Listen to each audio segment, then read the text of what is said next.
আসসালামু আলাইকুম বন্ধুরা। তো আমি আজকে একটা বিয়ের অনুষ্ঠানে যাইতেছি। তো এই অনেকদিন পর শাড়ি পরলাম। তো শাড়িটা কেমন হলো দেখেন পরা। তো একটু সাজলাম, আর হালকা পাতলা, বেশি সাজি নেই। তো এই যে আমরা রেডি হয়ে রওনা দিলাম। তো বাচ্চাদেরকে নিয়ে রওনা দিলাম। তো সবাই মিলে বাসায়, আসলে বাড়ির সবার দাওয়াত ছিল। তো সবাই মিলে যাইতেছি, খুব মজা হইতেছে। তো এই যে হ্যাঁ, এখন সবাই রেডি হয়ে একসাথে বের হইলাম। তো বাড়ির কাছাকাছি চলে আসছি আমরা, সবাই একসাথে হাঁটতেছি, খুব মজাই হইতেছে বন্ধুরা, অনেক আনন্দ উপভোগ করতেছিলাম, সবাই একসাথে যাইতেছিলাম। তো প্রায় বাড়ির কাছাকাছি আমরা চলে আসছি। তো এখন এসে দেখি বরযাত্রী আসছে। বরযাত্রী আসার পর গেট এখন কেচি দিয়ে কাটবে ফিতা। তো মিষ্টি খাওয়ার পর্ব প্রথমে, মিষ্টি খাওয়ার পরেই হয়তো বা ফিতা কাটবে। তো দেখেন যে মিষ্টি খাওয়াচ্ছে এখন খাওয়ার পর্ব। তো এখানেও অনেক মজা হইতেছে। তো এটা ছিল আমাদের বাড়ির পাশেরই একটা বিয়ে, অবশ্য আমাদের বংশীয়। তো এরপর আমরা ভিতরে চলে গেলাম। ভিতরে চলে গিয়ে একটু দেখাইলাম আপনাদের চারপাশটা, অনেক সুন্দর করে সাজানো হয়েছে, খুবই সুন্দর এইটা সাজানো গোছানো হয়েছে।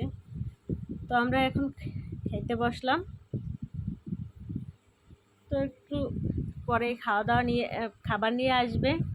তো এই যে প্লেট দিয়ে গেছে সবাইকে, এখন খাবার দিবে। তো খাবার দেওয়ার পরে তো বন্ধুরা এখন আর কি খাবার দেওয়ার পর আমরা সবাই খাবার খাবো। তো আমার গুল্লু আমার সাথে আছে, ওকে একটা চেয়ারে বসাই দিছি, একটা প্লেট দিয়ে দিছি। অবশ্য ও খাইতে পারে না, তারপরও ওকে দিছি যে যেটুকু খাইতে পারে, নয়তো বিয়ে বাড়িতে গিয়ে খাবার খাওয়াই দেওয়া খুবই কষ্টকর। তো এখন খাবার দিতেছে, আর আমরাও খাওয়ার প্রস্তুতি নিতে এসেছিলাম। তো এই আর কি। তো দেখতে দেখতে এখন খাওয়ার পর্ব শেষ। তো বউকে দেখতে আসলাম ঘরের ভিতরে। তো এই যে আমাদের মানে বউ। তো বউকে দেখে এখন আবার চলে যাব আমরা বাসার উদ্দেশ্যে। তো ভাবলাম একটু বউকে দেখে যে আর সবাইকে একটু দেখায় যে আমরা বিয়েটায় গেছি যেহেতু। তো খাওয়া দাওয়ার পর্ব শেষ, এখন আমরা বাড়িতে যাব। বাড়িতে মানে ওই বাড়ি থেকে, বিয়ের বাড়ি থেকে বের হইলাম। তো রাস্তায় যে সবাই চলে আসলাম আবার। কেউ কেউ অন্য রাস্তা থেকে গেছে, আমরা একটু মাটির রাস্তা থেকে আসছি, কারণ এই পথটা খুবই নিরিবিলি ছিল।